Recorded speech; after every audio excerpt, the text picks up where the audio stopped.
হাবিবকে জানায়া দেয়, হে বন্ধু আপনি আপনার উম্মতদেরকে সুসংবাদ শোনায়া দেন, সামনে এমন একটা দিন আসতেছে, এমন একটা রাত আসতেছে যে রাত্রে ইবাদত করলে আপনার উম্মতেরা হাজার মাসের চেয়েও আপনার উম্মতেরা ইবাদতে সময় দিয়েছে এরকম তাদের নাম লিখে দেওয়া হবে আমলনামায়। হাজার মাস ইবাদত করলে যেই সওয়াব, আর একটা দিন ইবাদত করলে, একটা রাত ইবাদত করলে ওই সওয়াব তাদের আমলনামায় লেখা হয়। সুবহানাল্লাহ। বনি ইসরাইলদের মধ্যে এমন অনেক রয়েছে যারা 1000 বছর যুদ্ধের ময়দানে কাটিয়েছে। কত হাজার বছর? 1000 বছর যুদ্ধের মধ্যে কাটানোর পর সাহাবায়ে কেরাম প্রশ্ন করলেন, পয়গম্বর 1000 বছর এরা যুদ্ধের মধ্যে কাটাইলো, আমাদের বর্তমান জামানায় মানুষের আয়ু একেবারে কম, উঠতে গেলে 80, 90 বছর, 100 বছর হায়াত পায়, এরপরে মানুষগুলো দুনিয়া ছেড়ে পরকালীন জীবনে চলে যায়। ও মায়ার নবী আমার, আমরা কি এমন আমল করতে পারবো না যেই আমল করলে 1000 মাসের চেয়েও ইবাদত করতে পারি, এরকম আমলনামা আমাদের আমলনামায় লেখা হয়? নবী আলাইহিস সালাম সাহাবায়ে কেরামকে বললেন, ও সাহাবায়ে কেরাম শুনো,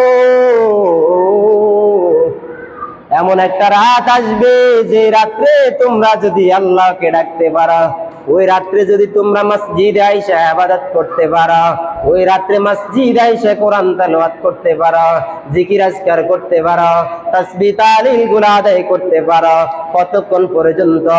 মাগরিবের পর থেকে বান্দা তুমি সুবহে সাদেক পর্যন্ত মসজিদে আইসা ইবাদতের মধ্যে মশগুল হও, ফজর পর্যন্ত আল্লাহর বান্দাগুলো যদি আল্লাহকে ডাকে, আল্লাহ পাক রব্বুল আলামিন প্রথম আসমানে আয়েশা বলেন, এরে আমার বান্দা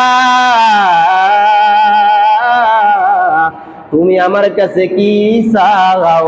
তুমি আমাকে বলো, রিজিক চাও রিজিক দিব, তুমি আমার কাছে সুস্থতা চাও সুস্থতার নিয়ামত দান করব, তুমি আমার কাছে অভাবগ্রস্ত হয়ে গেছো, তুমি অনেক ঋণী হয়ে গেছে, ঋণগুলো পরিশোধ করার জন্য আমি আল্লাহ পাক বসে রইলাম রে বান্দা, আমি আল্লাহ তোমাকে ডাক দেই, তুমি আমাকে ডাক দাও, আমার কাছে 2 হাত তুলে রোনাজারি করে কান্নাকাটি করো, আমি আল্লাহ পাক রব্বুল আলামিন তোমার সকল কিছু সমাধান করে দিব।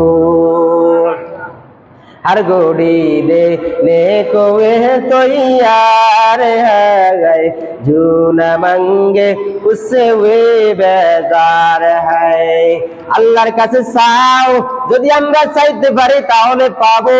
আল্লাহ বলেন, বান্দা তুমি আমার কাছে চাও, আমার কাছে যত চাইবা আমি আল্লাহ পাক রব্বুল আলামিন খুশি হয়ে। দুনিয়ার মানুষের কাছে যদি চাও, মানুষ তোমাকে একবার দিবে, 2 বার দিবে, 3 বারের সময় তোমাকে রাগান্বিত হয়ে যাবে। দুনিয়ার মানুষের কাছে না চাইয়া আমার কাছে চাও, আমার কাছে যদি না চাও আমি আল্লাহ বেজার হয়ে যাই। সুবহানাল্লাহ। আল্লাহর কাছে চাইলে আল্লাহ দেয়, আল্লাহ কখনো বেজার হয় না। আল্লাহ বান্দার সব সময়, বান্দা যেভাবে ডাক দেয় ওইভাবে ডাকে সাড়া দেয়। বান্দা কোন সময় কি চায় আল্লাহ পাক রব্বুল আলামিন বান্দার অন্তরের দিকে থাকেন।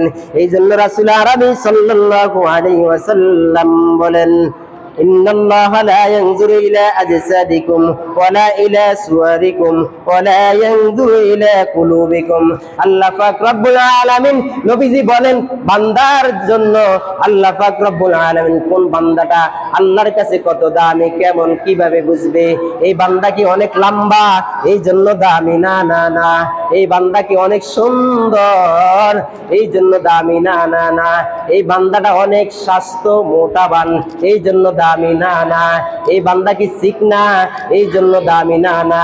আল্লাহ বলেন, রে বান্দা, কে দামি কে বেদামি, কে চিকনা কে মোটা, কে লম্বা কে খাটো, কে সুন্দর কে কালো, এরা আমার কাছে, আমি এদেরকে গণায় ধরি না, আমি ধরি এদের অন্তরের কি हालत।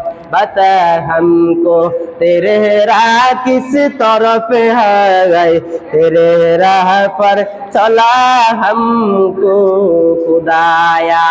আল্লাহর কাছে সব সময় ফরিয়াদ করবেন, এমন একটা দরজা খুলে দেন যেই দরজাতে যাইলে আপনাকে পাবো, আপনাকে ডাকতে পারবো, এমন রাস্তা আমাদেরকে বের করে দেন। এরকম রাস্তা দিয়েন না যেই রাস্তাতে যাইলে আমি বিপদগামী হয়ে যাব, ক্ষতিগ্রস্ত হয়ে যাব।